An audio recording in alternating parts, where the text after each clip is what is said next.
Welcome to Graphic Online's News and Brief.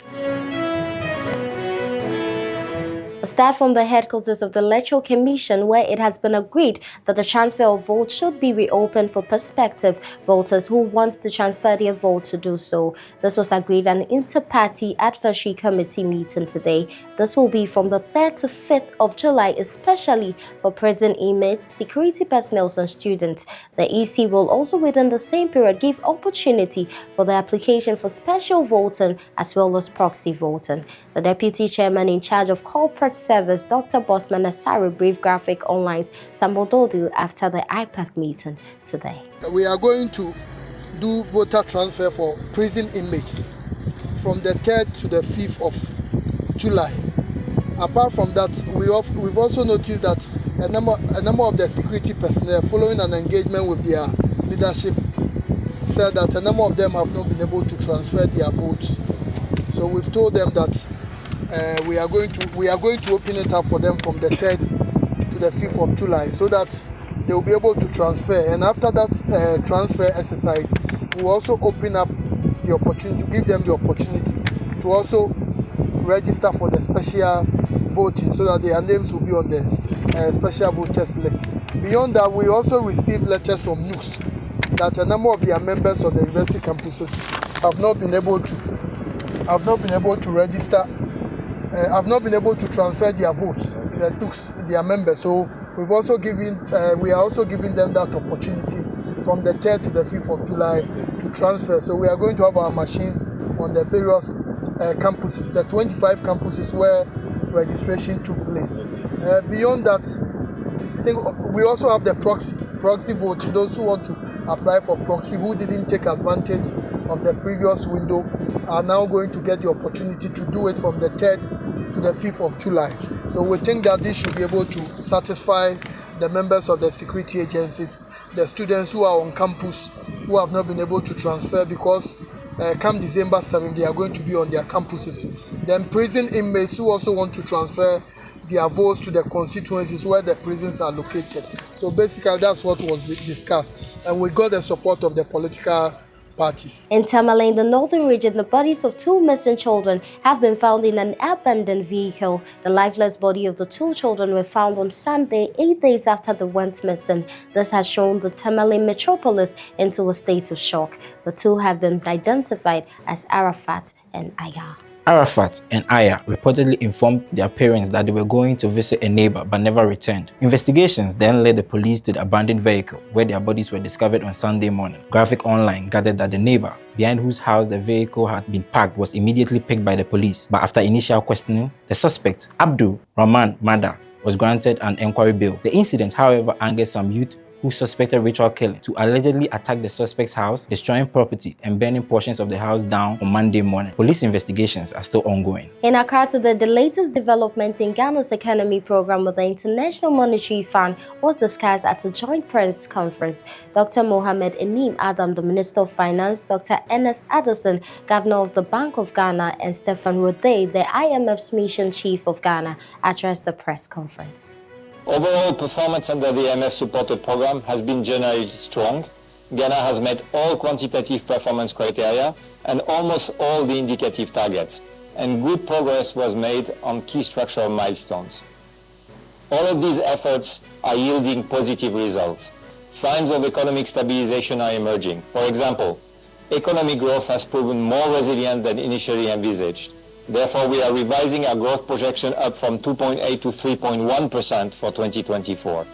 Inflation is declining rapidly from 54% in December 2022 to 23% in May 2024. And Ghana's international reserves have been increasing.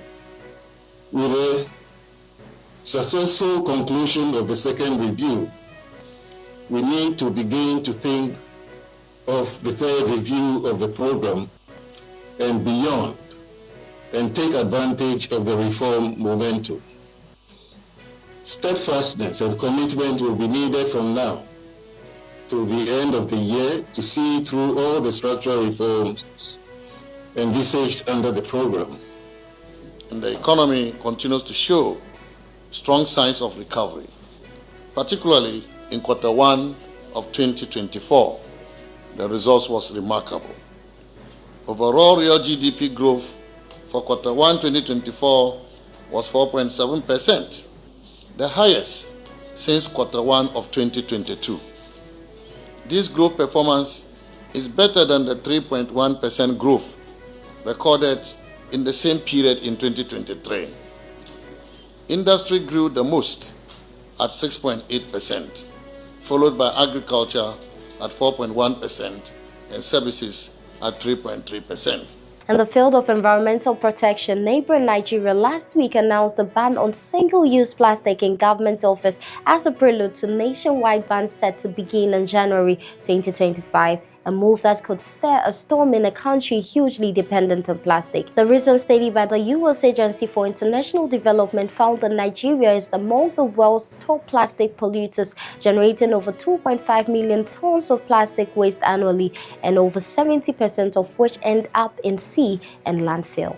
A Deputy Minister of Environment said looking at the National Policy on Plastic Waste Management, which was adopted in 2020, it envisaged that by 2025, some categories of plastic will be banned in Nigeria. He added that the federal government is preparing the minds of Nigerians for what is coming and leading by example. He also said most of the materials to be banned include straws, cutlery, plastic bottles, and small water sachets. Nigeria announced the national policy to curb plastic pollution in 2020, when total annual plastic waste was around 1.5 metric tons, according to the plan seen by Reuters. The Asante Hene Otumfuo Oseitu II has expressed serious concern over the behavior and utterances of some individuals who show interest in becoming members of parliament in Ghana. The Asante Hene was receiving the Speaker of Parliament Alban Babin at the Menchia Palace in Kumasi on Sunday, June 30, 2024, particularly lamented that some people were even ready to insult and physically attack others in order to get to Parliament. The Speaker of Parliament was on the 3-day official visit to the Asante region as part of the nationwide tour marking the 30th anniversary celebration of the Fourth Republic.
In children aged between 6 and 14 will be issued with Ghana card for free effective this month. The National Health Assurance Authority has absorbed the cost of the insurance of the card for 3 million children in Ghana to enable them link up with the National Health Insurance Scheme to access healthcare. The NHI will pay 245 million Ghana cedis to the National Identification Authority to provide the Ghana cards to children below 15 years.